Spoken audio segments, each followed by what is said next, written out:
ఓం శ్రీ గురుభ్యో నమ. ఓం శ్రీ మాత్రే నమ.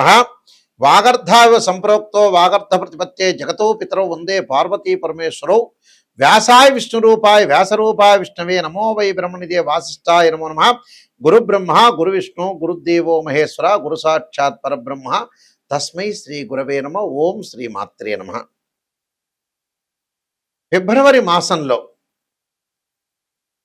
ద్వాదశ రాశుల్లో ఎలాంటి ఫలితాలు అంటే స్పెషల్గా ఎలాంటి ఫలితాలు ఉండబోతున్నాయి అంటే సాధారణంగా ఫిబ్రవరి రాశి ఫలితాలు చెప్తున్నా మనకి కొన్ని గ్రహాల యొక్క కలయికల్లో కొన్ని మార్పులు జరుగుతున్నాయి.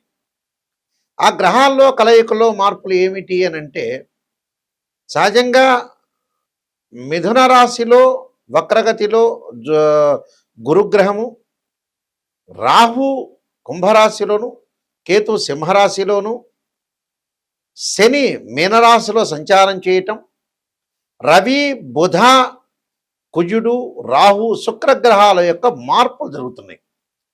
అంటే మకర కుంభరాశుల్లో కొన్ని మార్పులు జరగటం, మళ్ళీ మీనరాశిలో కొంత మార్పులు జరిగే అవకాశాలు ఎక్కువగా ఉన్నాయి. మరి ఈ గ్రహాల యొక్క కలయిక వల్ల అసలు ఫిబ్రవరి మాసంలో ఉన్న 28 రోజుల్లో కూడా కొన్ని ప్రత్యేకమైన ఫలితాలు చెప్పుకోవచ్చు. అంటే ఆ ప్రత్యేకమైన ఫలితాల్లో ఏ విధంగా ఉండబోతుంది ఇవన్నీ కూడా గోచారరీత్యా చెప్పబడే ఫలితాలు గుర్తుపెట్టుకోండి. బర్త్ చార్ట్ వేరు, గోచారం వేరు. అయితే గోచారం ఎందుకు చెబుతున్నానంటే మన లైఫ్ అనేది ఎప్పుడు కూడా ఒక సెకండ్లోనే మారిపోవచ్చు. కానీ అలానే బర్త్ చార్ట్ 80% రిజల్ట్స్ ఇస్తుంది. గోచారం ఎప్పుడు కూడా 20%. చాలామంది కూడా ఆలోచన చేస్తుంటారు గోచారాన్ని గురించి. ఎప్పుడు కూడా బర్త్ చార్ట్ అంటే ఒక చెట్టుకి కింద వేళ్ళు, గోచారం అంటే ఆ చెట్టుకి ఏదైతే వేళ్ళు ఉంటాయో ఆ వేళ్ల పైన కాండం ఉంటుంది, కాండంకి కొమ్మలు ఉంటాయి, ఆ కొమ్మలకు ఆకులు ఉంటాయి. ఆకులు ఎలా ఉంటాయి?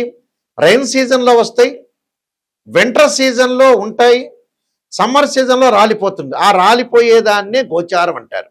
అంటే వితిన్ సెకండ్లో మంచి చేసేది. అంటే ఎంతవరకు మనం ఆక్సిజన్ తీసుకోగలుగుతున్నాం అనేది గోచారం.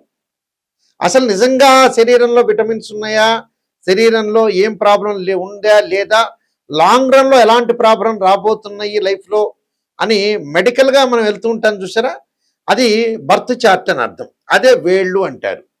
అంటే వేళ్ళు బాగుంటేనే ఆకులు వస్తాయి.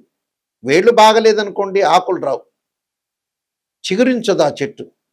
అసలు చిగురిస్తుందా లేదా అనేది మనం తెలుసుకోవాలంటే ఖచ్చితంగా ఫిబ్రవరి మాసంలో స్పెషల్ రిజల్ట్స్, స్పెషల్ ఫోకస్, స్పెషల్గా మన లైఫ్లో ఏం జరగబోతుంది అనే గోచార రీత్యా ఎలాంటి జాగ్రత్తలు తీసుకోవాలి, ఎలా సేవ్ కావాలి, ప్రతిదీ కూడా గుర్తుపెట్టుకోండి.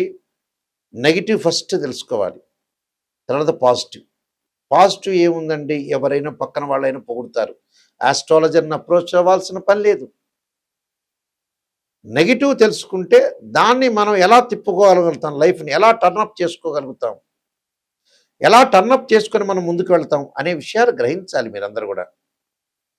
అలాంటి విషయాలు మనం గ్రహించలేదనుకోండి ఖచ్చితంగా మనం ఇబ్బందులు కలిగే అవకాశాలు ఖచ్చితంగా ఉంటాయి. కాబట్టి ద్వాదశ రాశుల వాళ్ళందరికీ కూడా ఫిబ్రవరి మాసంలో స్పెషల్గా ఎలాంటి ఫలితాలు ఉండబోతున్నాయి, ఎలాంటి పరిహారాలు చేసుకోవాలి, ఎలాంటి పరిహారాలు చేసుకుంటే బాగుంటుందనే విషయాన్ని మీరు స్పెషల్గా తెలుసుకోండి. ధనుసు రాశి వాళ్ళకి ఫిబ్రవరి మాసంలో ఏ విధంగా ఉండబోతుంది స్పెషల్ ఫలితాలు అంటే పంచగ్రహ కూటమి, చాతుర్గ్రహ కూటములు ఏర్పడ్డాయి కాబట్టి వివిధ గ్రహాల యొక్క మార్పులు ఎక్కువగా ఉన్నాయి ఫిబ్రవరి మాసంలో. అయితే మూలా నక్షత్రం 1, 2, 3, 4 పాదాల్లో జన్మించిన వాళ్ళు, పూర్వాషాఢ నక్షత్రం 1, 2, 3, 4 పాదాల్లో జన్మించిన వాళ్ళు, ఉత్తరాషాఢ నక్షత్రం 1వ పాదంలో జన్మించిన వాళ్ళకి ఏ విధంగా ఉండబోతుంది, వీళ్ళందరూ కలిసి ధనుసు రాశి అవుతుంది. ఉద్యోగంలో సుపరిణామాలు చోటు చేసుకునే అవకాశం ఉంటుంది. నెలంతా సుఖశాంతులతో గడిపే అవకాశాలు, ఇంటా బయట మీ మాట చేత పెరిగే అవకాశాలు, ఏ రంగంలో ఉన్నా ఆశించిన దానికంటే కూడా ఎక్కువగా పురోగతి సాధించే అవకాశాలు ఉంటాయి. ఉద్యోగంలో తప్పకుండా అధికార యోగం అనేది ఉంటుంది. వృత్తి వ్యాపార రంగాల్లో నష్టాలు తగ్గి లాభాలు బాగా పెరిగే అవకాశాలు ఉంటాయి. కుటుంబ పరిస్థితులు అన్ని విధాలుగా అనుకూలంగా ఉండే అవకాశాలు ఉంటాయి. ఆధ్యాత్మిక విషయాల్లో కానీ దృష్టి కేంద్రీకరించే అవకాశాలు ఉంటాయి. దైవ కార్యక్రమాల మీద కూడా ఎక్కువగా ఖర్చు పెట్టే అవకాశాలు ఉంటాయి. తలపెట్టిన పనులు వేగవంతంగా పూర్తయ్యే అవకాశాలు ఎక్కువ ఉంటాయి. పిల్లల చదువుల్లో పురోగతి, స్వల్ప అనారోగ్యానికి గురయ్యే అవకాశాలు ఉంటాయి. నిరుద్యోగులకే కాకుండా ఉద్యోగులకు కూడా మంచి కంపెనీల్లో కూడా లాభాలు వచ్చే అవకాశాలు ఉంటాయి. ఉద్యోగం మారడాన్ని చేస్తున్న ప్రయత్నాలు కూడా అనుకూలించడం, బంధుమిత్రులతో ఆర్థిక పరంగా బాగా సహాయం చేసే అవకాశాలు ఉంటాయి. ప్రేమ వ్యవహారాలు కూడా కలిసి వచ్చే అవకాశాలు ఖచ్చితంగా ఉంటాయి. కాబట్టి మీరు కొన్ని రెమెడీస్ చెబుతున్నా, ఆ రెమెడీస్ పాటించండి, ముందుకు వెళ్ళండి, మంచి జరిగే అవకాశాలు ఖచ్చితంగా ఉంటాయి. ఈ గోచార రీత్యా చెప్పబడే ఫలితాల్లో ప్రత్యేకంగా నిజంగా కొన్ని సాంప్రదాయంగా వేదంలో కొన్ని చెప్తారు.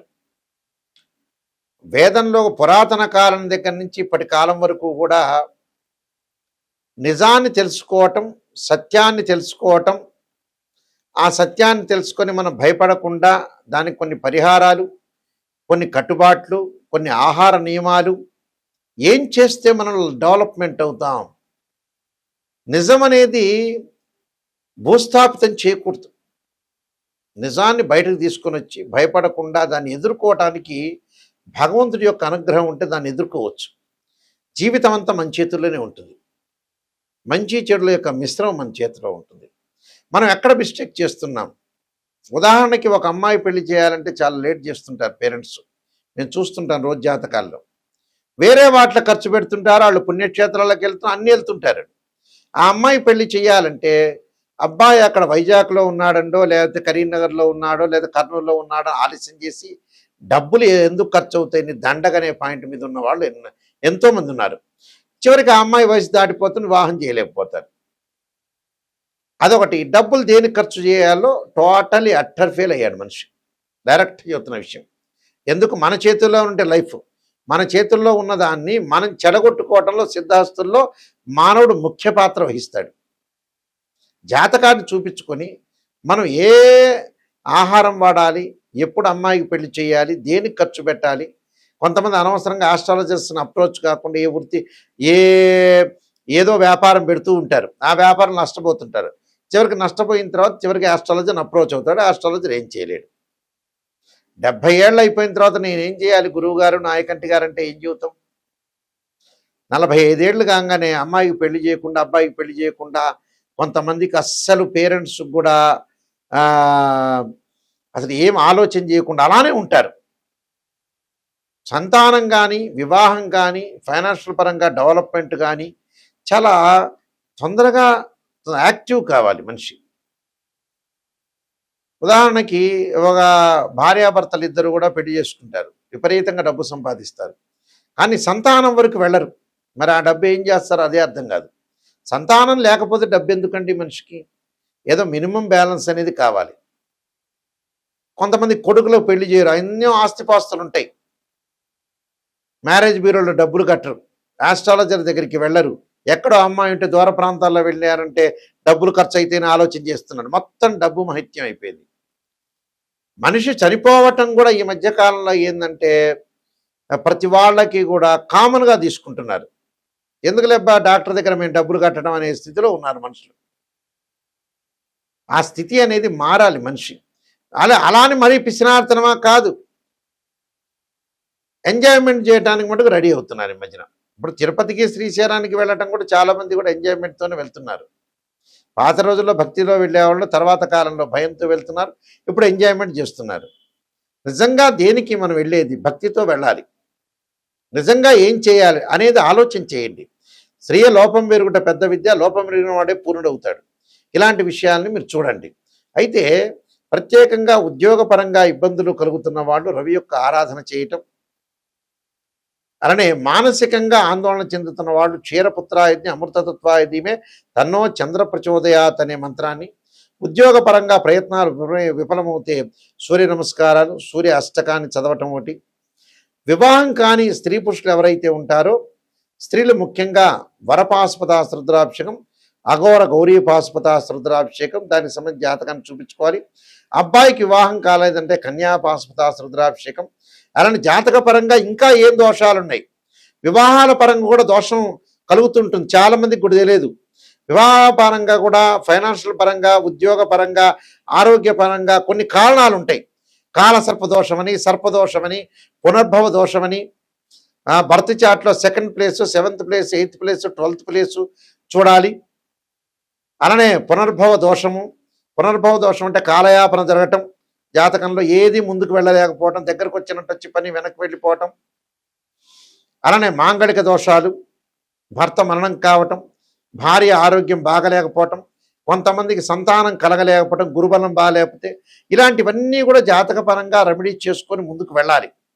అయితే ఈ మధ్యకాలంలో ఏమవుతుందంటే ఇవన్నీ కూడా కొంతమంది విననట్టుగా ఉండటం ఒకటి, సరిగా చేసుకోలేకపోవటం ఒకటి, ఏదో గుళ్ళల్లో సామూహికంగా చేసుకోవటం ఒకటి, అలాంటివన్నీ ఫలించలేకపోవటం అండి. సరైన పద్ధతిలో ఏదైనా సరే సరైన పద్ధతిలో ఖర్చు చేసుకోండి. ఒక అమ్మాయి పెళ్లి చేయాలి, ఆ అమ్మాయి జాతకపరంగా దోషం ఉంది, మీరు బ్రహ్మాండమైన ఫంక్షన్ హాల్లో చేస్తారు, అది తగ్గించుకోండి కొద్దిగా. దీనికే లక్షలు అయ్యేది ఏమి ఉండదు. ఒక అబ్బాయి పెళ్లి చేయాలి, మనలో మనం ఖర్చు తగ్గించుకొని ముందుకు వెళ్ళాలి. అలా ఆలోచన చేసి ముందుకు వెళ్ళండి. ఫైనాన్షియల్ పరంగా అనవసరమైన ఖర్చులు పెట్టద్దండి. దేనికి ఖర్చు పెట్టాలో దానికి ఖర్చు పెట్టి ముందుకు వెళ్ళండి. మీరేంటంటే ఫస్ట్ ప్రయారిటీ మెడికల్కి, ఆస్ట్రాలజీ, మంచి మ్యారేజ్ బ్యూరోకి ప్రయారిటీ ఇవ్వాలి.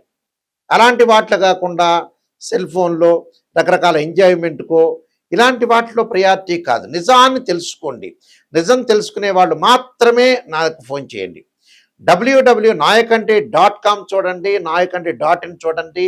నేను నెంబర్ ఆఫ్ ఆస్ట్రాలజీ బుక్స్ రాశాను. కాలసర్పయోగం, కాలసర్పయోగ చంద్రిక, రాహుకేతులు, ఛాయాగ్రహాలు, అలానే పుత్రగణపతి వ్రతము, స్వప్న శాస్త్రము, సర్వదేవతా గోత్రపులు పార్ట్ 1, పార్ట్ 2, అలానే బృహత్ పరిహార సింధు, దాంతోపాటు Jataka Chandrika, Vivaha Marthandam, production of astrology, number of books రాశాను. మోహన్ పబ్లికేషన్ రాజమండ్రి వాళ్ళ దగ్గర దొరుకుతుంది మీకు. అలానే మా దగ్గర కూడా ఈ పుస్తకాలు లభిస్తాయి. చాలా జాగ్రత్తగా ఆలోచన చేసి ముందుకు పెడితే మీకు మంచి జరిగే అవకాశాలు ఖచ్చితంగా ఉంటాయి. ఎందుకంటే ప్రధానికి కూడా ఒక పరిహారం ఉంది. బర్త్ చార్ట్ అనేది చాలా ఇంపార్టెంట్. మీరు ఈ మాసంలో స్పెషల్ ఫలితాలు వినండి. ప్రత్యేకంగా ఈ నేను చెప్పిన రెమెడీస్ అనేవి చేసుకోండి, మీకు మంచి జరిగే అవకాశం ఉంటుంది. మీ అందరికి కూడా మంచి జరగని ఆశిస్తూ సర్వే జనా సుఖినో భవంతు.